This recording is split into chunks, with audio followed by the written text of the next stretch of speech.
Welcome to Mrs. Laskowski's review video for test unit 1-2. This test happens to be on a Monday, so hopefully it's Sunday afternoon. You're looking over this video trying to get ready for your test. So the first questions you're going to have on your test are going to be something very similar to 1 through 6. And all they're going to do is ask you for the ratios. So let's see maybe how we can remember this. So we learned a long time ago that sine is my y, but now I want the ratio. So I know it's going to be y over r. We learned that cosine is your x, but now we're going to write that it's x over r. And we also know that tangents when you need x and y, and it's y divided by x. The other three are just the reciprocals. So as long as you know who is the reciprocal to sine and which one's the reciprocal to cosine, these aren't hard. So one of the tricks we remembered was the reciprocal will not start with the same letter. So cosecant cannot be cosine because they both start with a C. So cosecant must go to sine. So sine is y over r, so cosecant is r over y. We just flip them. Okay, secant starts with an S. That means its reciprocal cannot start with an S. So it's my cosine reciprocal. So it's r over x. We always know that tangent and cotangent go together because they're both the only two that have t's in them. So I'm going to flip it upside down, and we get x over y.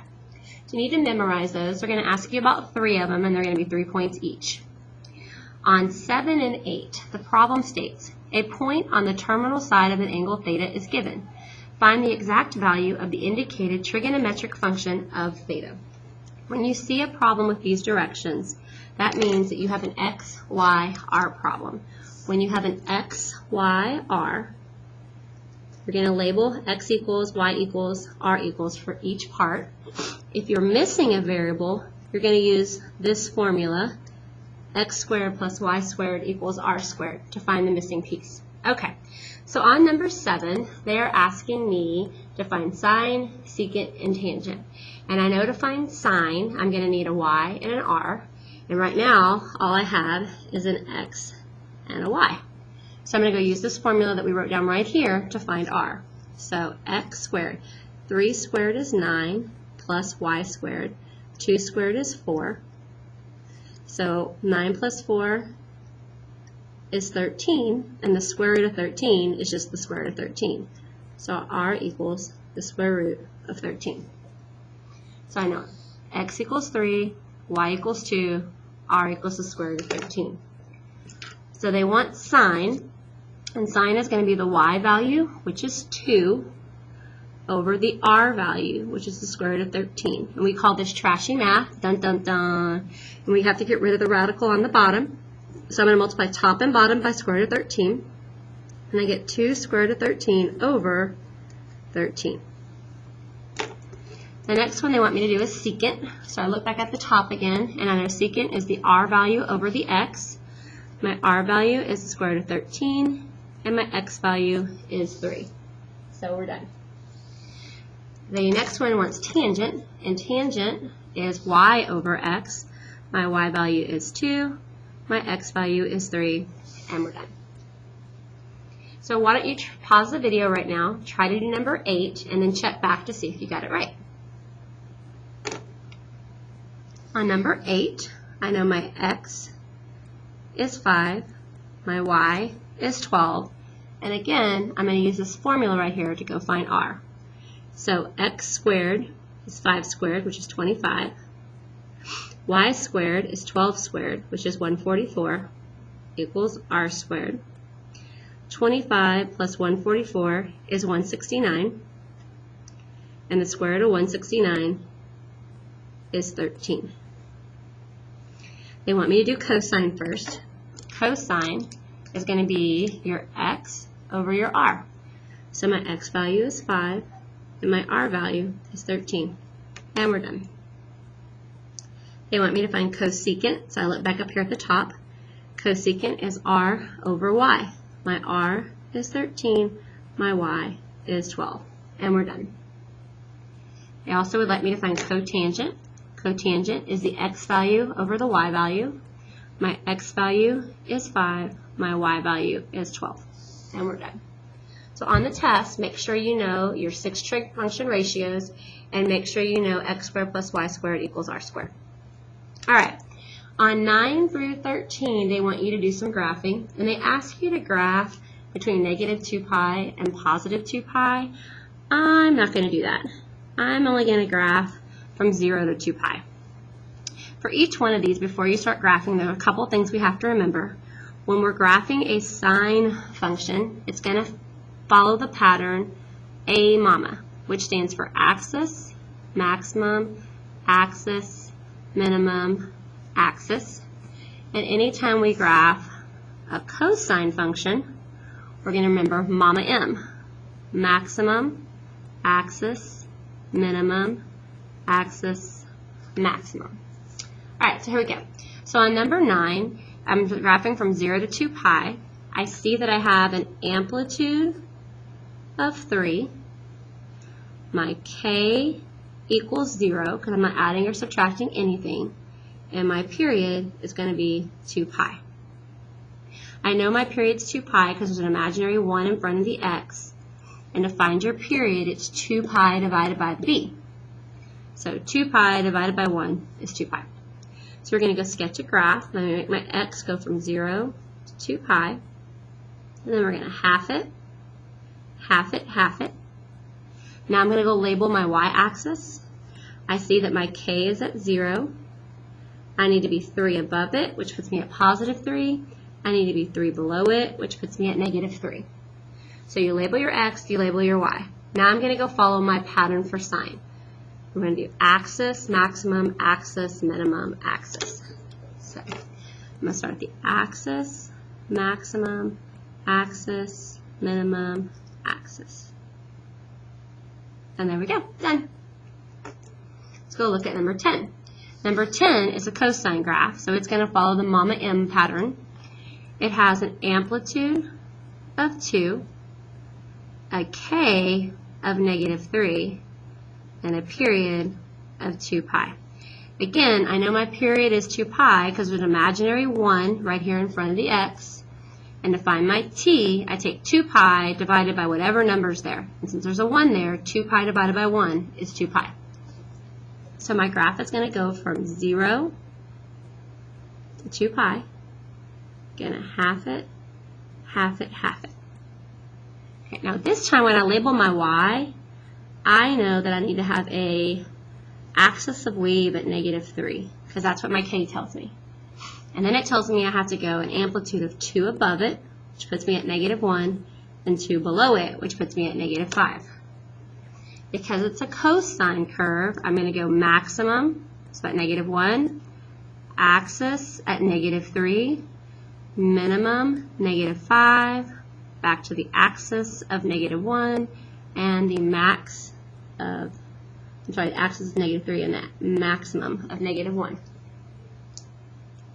11, 12, and 13 are graphs that we did quite a while back, but there was a pattern to them.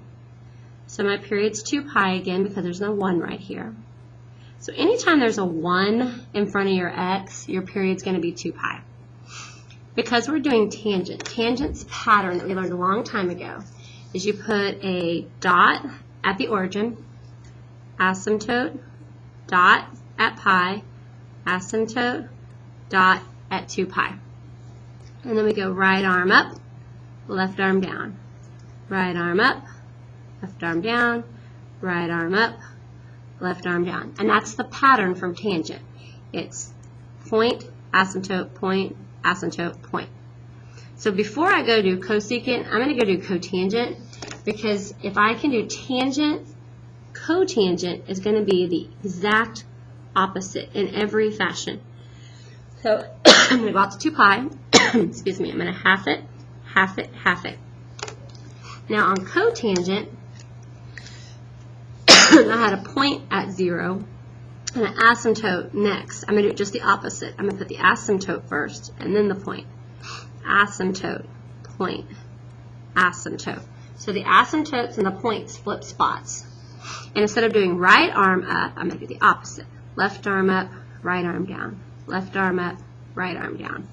and there's cotangent. All right, last one we have to graph is cosecant.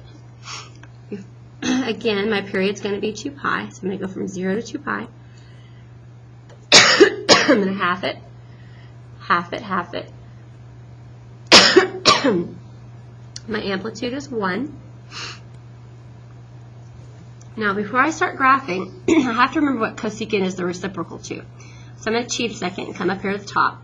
And we remember that cosecant is a reciprocal to sine. So what I'm going to do is I'm going to use my sine pattern, A mama. So it says I'm going to have axis, maximum, axis, minimum, axis. And everywhere we touch the axis, I'm going to go draw an asymptote. And at the maximum, I'm going to draw a parabola that opens up. And at the minimum, I'm going to draw a parabola that opens down. Okay, and that's graphing. On 14, all I want to know is what is the amplitude for each one of these. And what you need to remember is that your amplitude is always going to be the number in front of the word.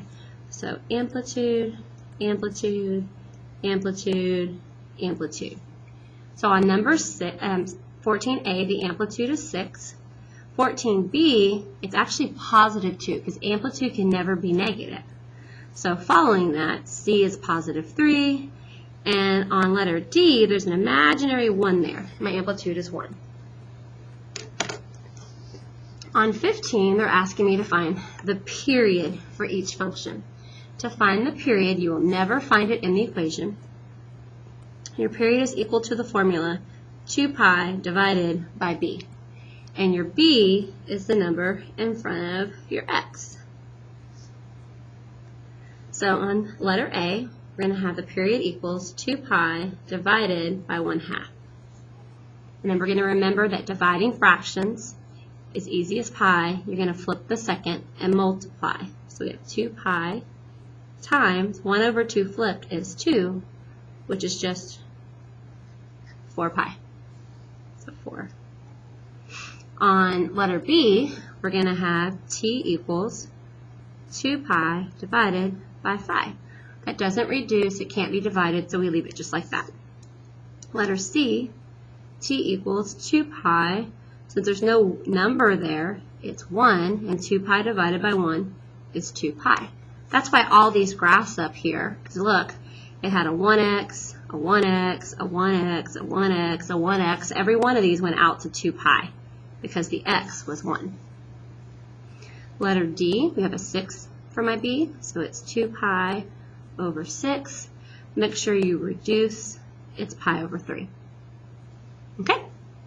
So on 16, they want me to do just the opposite. They want me to write the equation. They gave me the amplitude and they gave me the period. When I write an equation, I need the amplitude and I need B. B is equal to 2 pi divided by T. And the periods are my T's. Okay, so it says write the equation of it says since, it's supposed to be sine, it's a typo, of a sine function that has the given characteristics. So y equals, your amplitude goes first, then I write the word sine, and next is going to go my b. To find b, I have to do 2 pi divided by t. My t in this problem is 4 pi, so 2 pi divided by 4 pi. My pi's are going to cancel, and 2 divided by 4 is 1/2. So it's 7 sine 1/2 x. Let's go look at b. We're going to do the same thing. So y equals, my amplitude is 2. I write the word sine. I need to go find my b. Again, b is going to be equal to 2 pi divided by t. My t is 6. 2 pi divided by 6 is going to be pi over 3. There we go. Number 17 asks you about a phase shift. When they ask you about a phase shift, your answer should only either be a left or a right answer. And you're always going to look inside the parentheses and do the opposite. So that says minus pi over 4. So the opposite of minus pi over 4 would be to add pi over 4, which would mean I'm going to the right. pi over 4 units. On letter B, inside the parentheses, I have a plus pi, so the opposite of that would be to go minus pi, which would be left pi units. Okay, let's go ahead and turn this over. So if I had to pick a part that y'all are struggling on, this is where I would say that y'all have the hardest time, is when I give you a graph and you have to match it to an equation. So before we stop, let's go over a couple strategies. If a graph starts on the axis of wave, it starts right there at 0, 0, we're going to say that these are sine graphs. Okay? If a graph starts on the max, we're going to say it's a positive cosine graph. And if a graph starts on the minimum, we're going to say it's a negative cosine graph. So those are the first things I'm going to look for, because that's quick and easy. Okay? The next thing you're going to look for on every graph is your amplitude. How high are you going on your y and your x? And then the last thing you're going to look for is your period. So let's go look at one of these. And I'm going to start with A. First thing I'm going to notice on A is that I started on a max. And so that tells me already I know it's going to be a cosine, a positive cosine at that. Then I'm going to notice that it went up to 2 and it went down to negative 2. So it went 2 up and 2 down. So my amplitude is 2. The last part, and probably the hardest part for most of y'all, is figuring out what the period is. To figure out the period, we have to complete a cycle. It's a cosine. So I'm thinking mama m. So maximum, axis, minimum, axis, maximum. I completed my cycle at 4 pi. That means t is 4 pi. To write the equation, I need b. The formula for b is 2 pi divided by t, and my t is 4 pi. These cancel. 2 over 4 is 1/2, and then I slap an x on it. So this equation is 2 cosine 1/2 x. So 2 cosine 1/2 x is number 31. So 31 is A. Let's go do another one. Let's go look at letter B. On letter B, I start at the axis. So I know it's a sine graph. It looks like I go up to 2 and down to 2. So I know I'm going to have a amplitude of 2. Let's go complete the pattern. Sine's pattern is A mama. So axis, maximum, axis, minimum, axis. The pattern finished at 4 pi. So B equals 2 pi over 4 pi. Again, we get 1/2 x. So 2 sine 1/2 x is number 34. So 34 is B. Okay, let's go do another one. Let's go do,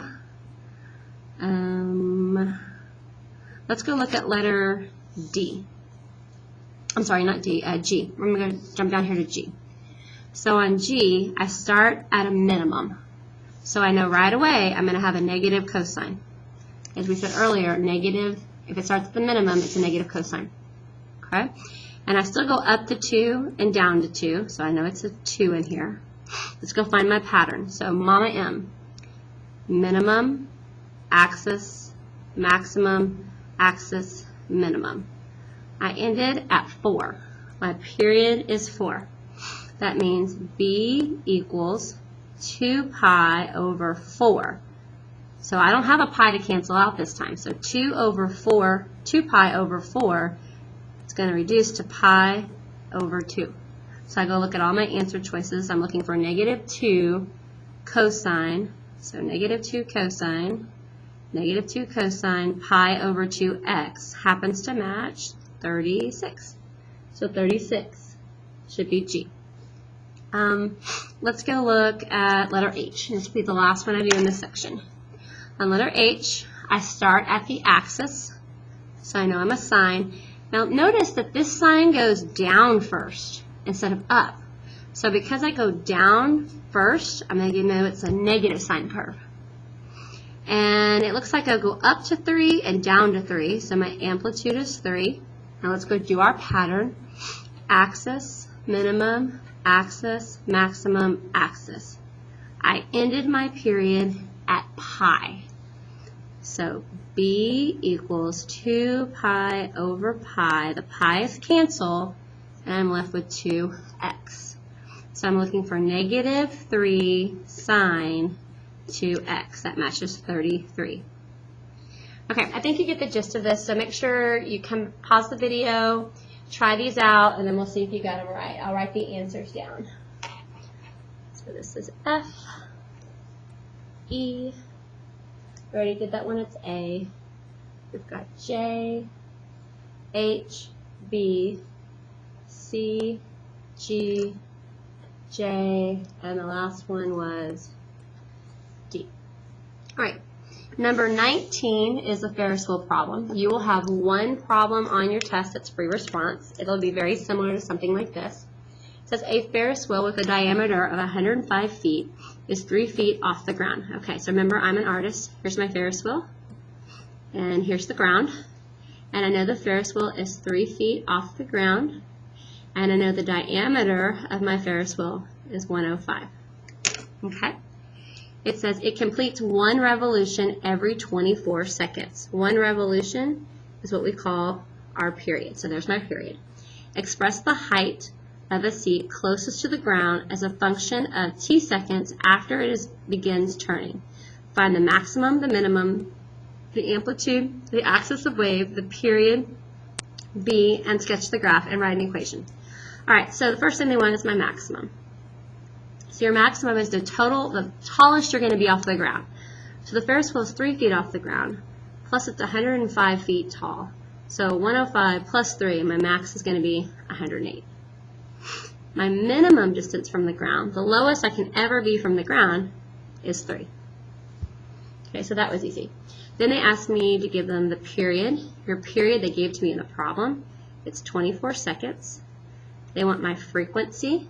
The formula for frequency is 2 pi over t.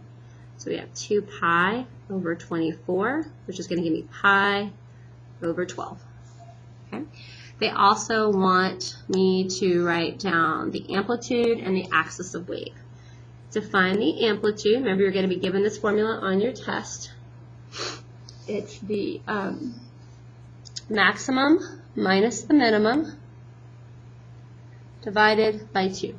So 108 minus, oops, my minimum's not 8, my minimum's 3. 108 minus 3 is 105, and 105 divided by 2 is 52.5.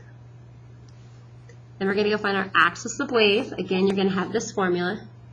Your axis of wave is going to be the max plus the minimum divided by 2. So 108 plus 3 divided by 2 is going to give me 55.5. Now that I have all this information, I can go sketch a graph. So here's what I'm looking for on your graph on the test. Your graph needs to go out as long as the period. You need to half it, half it, half it. So half of 12 is 6, and 12 plus 6 is 18. That's how your x should be labeled. On your y, I need your k value to be in the middle. I need your max value to be at the top, and your minimum to be at the bottom. Go make your axis of wave, your k, a dashed line. We are getting on a Ferris wheel. When you get on the Ferris wheel, are we going to be getting on it 3 feet off the ground, 55.5 feet off the ground, or 108 feet off the ground? Well, we all know we get on at the bottom of the Ferris wheel, and then as time goes by, we drew up all the way to the top, and then we start to come back down so we can get off the ride. So there's my graph. When we go write the equation for this, they asked me to use h and t, so I will. So h equals, because we start at a minimum, just like what we talked about up here, because I'm at a minimum, I know I'm going to be a negative cosine. So I'm going to put negative. We always put our amplitude next. My amplitude is 52.5. Then I'm going to write the word cosine. Next comes your b. My b is pi over 12. I'm going to use t because they asked me to, and then you're going to put plus your k, which is 55.5. So this will be your only free response problem on the test. There are some more practice graphs. Again, it's going to work the same way that I showed you earlier, so I'll do a couple from each section just so we can practice. So out of these up here, I will do letter D. So the first thing I notice that it starts on the axis, so I know it's a sign. It goes down first, so I know it's a negative sign. It looks like it goes up 3 and down 3, so I know I have a negative 3. So I'm going to go through my pattern. So it goes axis, minimum, axis, maximum, axis. So this is where it ends at. If this is 8 pi, then this surely must be 4 pi. So I do my formula again. 2 pi divided by 4 pi. The pi's cancel, and we end up with b equals 1/2. So the equation is negative 3 sine 1/2 x. And that happens to match number 42. Let me do one more from this section. Let's go look at letter B. Letter B starts at the axis but goes up first, so that means it's a positive sign. It goes up to 3 and down to 3, so it's a positive 3 sign. I'm going to do my pattern, axis, maximum, axis, minimum, axis. So if it ends at 2 pi and this looks like halfway, that means my pattern is ending at pi. So b equals 2 pi over pi. So b is 2x. So I need 3 sine 2x. 41 matches. 21, A and B, same type of thing, but this time it's not a matching. You have to do it all by yourself. So on 21A, it starts at a max of 4, so I know it's a 4 cosine. I just need to figure out where my pattern ends. So maximum, axis, minimum, axis, maximum. If this is 2 pi, then this must be pi. So b equals 2 pi over pi. Pi's cancel, so 2x. Letter B, it starts at the axis and it goes up, so I know that it's a 4 positive sign because it goes up to 4. Let's see where this pattern ends. Axis, maximum, axis, minimum, axis. It also ends at pi, so it's the exact same formula that we just did, so it shouldn't be surprising that we got positive 2x again. Okay. On the back, on 22 through 27, it's exactly what we've been doing. The only thing I'd say differently is that because I gave you some multiple choice problems right beside it, you can get rid of some answers. So let's go through some testing strategies. So on 22, we started at a max of 2, so I know it's a cosine. So I can get rid of the 2 problems that say sine, not it. Both of these say positive 2 cosine. The only thing different is one says 3x and number 3 says 2 pi over 3. So let's look at our pattern. Maximum, axis, minimum, axis, maximum. It does end at 2 pi over 3, but that is not my b, that's my t. So b equals 2 pi divided by 2 pi over 3. Alright, so let's go through our rule. Dividing fractions as easy as pi. We're going to flip the second and multiply. If I do that, the 2 pi's cancel out and all I have is a 3. It's choice 1. Let's go look at 23. Let's go through testing strategy again. I started at a minimum, so that means I'm a negative cosine, so it can't be the first 2 answer choices. The only difference between these two is the number in front of the x, which is my b, so let's go find it. We're going to go through our pattern again. Maximum, axis, minimum, axis, maximum, axis, minimum. It looks like I'm ending at pi. Okay, that's my t. So b equals 2 pi over pi. The pi's cancel, so I want my b to be 2. There you go. Okay, and you're going to do the same thing for 24, 25, 26, 27, 28. Let me make sure you have the right answers. So 24 is the third one. 25 is the fourth one.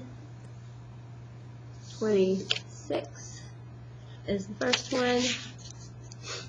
27 is the first one. And 28 is the last one. Alright, I hope that helps you review for your test. Please take the pre-test if you haven't yet. I sent out that link on Remind, see how you do. And I will see you on Monday. Good luck.